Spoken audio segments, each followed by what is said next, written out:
Hi friends. So I picked another book to read with you while we're home. Okay, this is Charlotte's Web, and I'm sure many of you have heard it before or have even read it before, but it's one of my favorites. I think I've read this story every single spring since I first got the book. I love this story. It is one of my favorites. It has a beautiful theme in the story, and it has wonderful characters that we could analyze as we read it. Okay, so we're going to read a couple of chapters each day, and we're going to start with chapter 1, which is called Before Breakfast. And we're going to meet one of our characters, two of our characters, our big characters in this story. But for today, I'd like you to pay close attention to Fern. Fern is one of our main characters, not the main character, but she's one of the main characters. I want you to pay attention to her actions in this chapter, and while I'm reading, let's think of some good words that would describe her character that we could use to do a character analysis on Fern. So chapter 1. Before breakfast. "Where's Papa going with that axe?" said Fern to her mother as they were setting the table for breakfast. "Out to the hog house," replied Mrs. Arable. "Some pigs were born last night." "I don't see why he needs an axe," continued Fern, who was only 8. "Well," said her mother, "one of the pigs is a runt. It's very small and weak and will never amount to anything. So your father has decided to do away with it." "Do away with it?" shrieked Fern. "You mean kill it? Just because it's smaller than the others?" Mrs. Arable put out a pitcher of cream on the table. "Don't yell, Fern," she said. "Father's right. The pig would probably die anyway." Fern pushed out her chair and ran outdoors. The grass was wet and the earth smelled of springtime. Fern's sneakers were sopping by the time she caught up with her father. "Please don't kill it," she sobbed. "It's unfair." Mr. Arable stopped walking. "Fern," he said gently, "you will have to learn to control yourself." "Control myself?" yelled Fern. "This is a matter of life and death, and you're talking about controlling myself?" Tears ran down her cheeks, and she took hold of the axe and tried to pull it from her father's hands.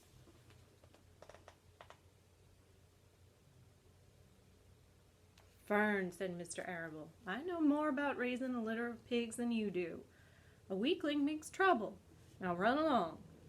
"But it's unfair," cried Fern. "The pig couldn't help being born small, could it? If I had been born very small at birth, would you have killed me?" Mr. Arable smiled.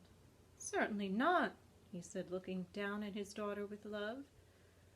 "But this is different. A little girl is one thing, a runty pig is another." "I see no difference," replied Fern, still hanging on to the axe. "This is the most terrible case of injustice I've ever heard of." A queer look came over John Arable's face. He seemed almost ready to cry himself. "All right," he said. "You go back into the house, and I'll bring the runt in when I come in. I'll let you start it on a bottle like a baby, and then you'll see what trouble a pig can be." When Mr. Arable returned to the house a half hour later, he carried a carton under his arm. Fern was upstairs changing her sneakers. The kitchen table was set for breakfast, and the room smelled of coffee, bacon, damp plaster, and wood smoke from the stove. "Put it on her chair," said Mrs. Arable. Mr. Arable set the carton down at Fern's place. And then he walked to the sink and washed his hands and dried them on a towel roll. Fern came slowly down the stairs. Her eyes were red from crying. As she approached the chair, the carton wobbled, and there was a scratching noise. Fern looked at her father. Then she lifted the lid of the carton, and there inside, looking up at her, was the newborn pig. It was a white one, and the morning light shone through its ears, turning them pink. "He's yours," said Mr. Arable, "saved from an untimely death, and may the good Lord forgive me for this foolishness." Fern couldn't take her eyes off the tiny pig. "Oh," she whispered, "oh, look at him. He's absolutely perfect." She closed the carton carefully. First she kissed her father, then she kissed her mother. Then she opened the lid, lifted the pig out, and held it against her cheek.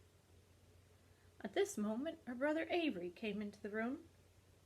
Avery was 10. He was heavily armed, with an air rifle in one hand and a wooden dagger in the other. "What's that?" he demanded. "What's Fern got?" "She's got a guest for breakfast," said Mrs. Arable. "Wash your face and hands, Avery." "Let's see it," said Avery. "You call that miserable thing a pig? That's a fine specimen of a pig. It's no bigger than a rat." "Wash up and eat your breakfast, Avery," said his mother. "The school bus will be along in a half hour." "Have a pig too, Pop?" said Avery. "No, I only distribute pigs to early risers," said Mr. Arable. "Fern was up at daylight trying to rid the world of injustice. As a result, she now has a pig. A small one, to be sure, but nevertheless a pig. Just goes to show what can happen if a person gets out of bed promptly. Let's eat." But Fern couldn't eat until her pig had had a drink of milk. Mrs. Arable found a baby's nursing bottle and a rubber nipple. She poured warm milk into the bottle and fitted the nipple over the top and handed it to Fern. "Give him his breakfast," she said. A minute later, Fern was seated on the floor in the corner of the kitchen, with her infant between her knees, teaching it to suck from the bottle. The pig, although tiny, had a good appetite and caught on quickly. Fern with her baby pig. The school bus honked from the road. "Run!" commanded Mrs. Arable, taking the pig from Fern and slipping a donut into her hand. Avery grabbed his gun and another donut. The children ran out to the road and climbed onto the bus. Fern took no notice of the others in the bus. She just sat and stared out the window, thinking what a blissful world it was, and how lucky she was to have the entire charge of a pig. By the time the bus reached school, Fern had named her pig, selecting the most beautiful name she could think of. "Its name is Wilbur," she whispered to herself. When she was still thinking about the pig, when the teacher said, "Fern, what's the capital of Pennsylvania?" "Wilbur," said Fern dreamily. The pupils giggled, and Fern blushed. So in this chapter, chapter 1, we got to meet Fern. Okay, she's our hero in this chapter, isn't she? She saved the little baby pig, and she's named him Wilbur. We think about the things that Fern did in this chapter, how she rushed out there to protect Wilbur from an untimely death.